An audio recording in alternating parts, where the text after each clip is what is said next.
Hello everyone, আজ আবারও আমি একটা নতুন প্যান্ট প্লাজোর মোহরি ডিজাইন নিয়ে চলে এসেছি। পাজামাটার নিচের দিকে সোজা করে এক সুত করে সেলাই করে নিলাম। একটা সেলাইয়ের হাফ ইঞ্চি পর আবারও সেলাই করে নিলাম। এইভাবেই 5 বার সেলাই করে নিলাম।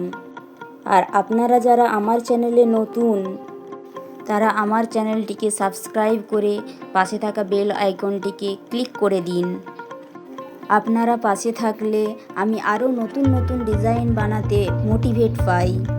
আর এই ডিজাইনটা কেমন লাগলো কমেন্ট করে জানাতে ভুলবেন না কিন্তু। এইভাবেই 5 বার সেলাই করে নিলাম, 5টা লাইন হয়ে গেল। তারপর আমি একটা পেস্টিং পেপার নিয়ে নিলাম। সেই পেপারে 1.5 ইঞ্চি করে দাগ টেনে নিলাম। সেই 1.5 ইঞ্চি বরাবর একটা সোজা করে লাইন টেনে নিলাম। ওই লাইন বরাবর কেটে নিলাম যাতে করে স্কোয়ারটা সমান সমান হয়। তারপর ওই স্কোয়ার পেস্টিংটা একটা কাপড়ের উপর বসিয়ে নিলাম। বসিয়ে নিয়ে 4 ধারটা সেলাই করে নিলাম।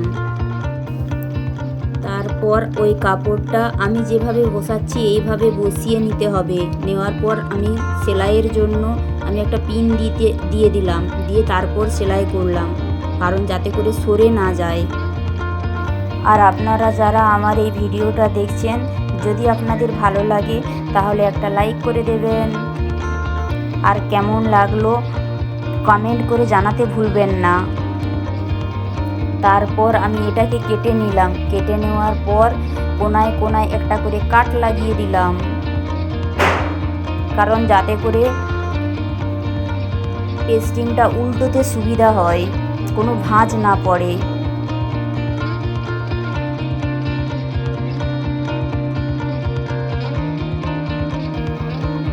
এরপর সাইড থেকে আমি প্রেস করে নিলাম, তারপর উল্টিয়ে নিলাম, তাহলেই আমার স্কোয়ার শেপ রেডি। তারপর স্কোয়ারের যে ভেতরের অংশটা ছিল সেটাকে একটা কাপড়ের উপরে বসিয়ে 4 সাইডে দাগ করে নিলাম। দাগ বরাবর সেলাই করে নিলাম যাতে করে স্কোয়ারের মাপ অনুযায়ী হয়।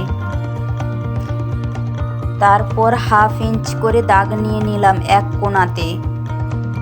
ওই দাগ বরাবর দড়িগুলোকে বসিয়ে সেলাই করে নিলাম। এক সাইড সেলাই হয়ে যাওয়ার পর আরেক সাইডেও সেলাই করে নিলাম। একটু গ্যাপ রেখে, যেমন দেখতে ভালো লাগবে এরকমভাবেই কিন্তু সেলাই করে নিলাম। সেলাই করে নেওয়ার পর ভেতরে সেট করতে হবে। সেট করার জন্য আমি পিন দিয়ে আটকে নিলাম। আটকে নেওয়ার পর খুব সাবধানে উল্টো দিকে এইভাবেই সেলাই করতে হবে, যেভাবে আমি করছি।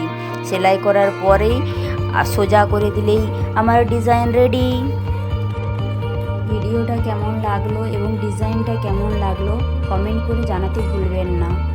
ভালো লাগলে একটা লাইক করে দেবেন। সবাই ভালো থাকবেন।